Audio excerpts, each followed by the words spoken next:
nima? Rohman va Rohim. Demak, Rohman so'zi umumiy ma'nosi nima?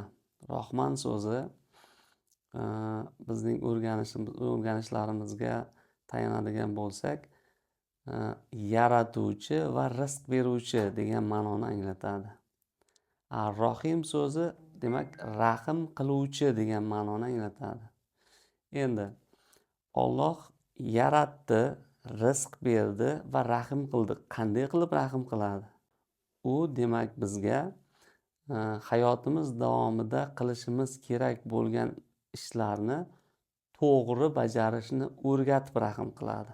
Agar biz uning o'rgatganlarini to'g'ri bajarsak, biz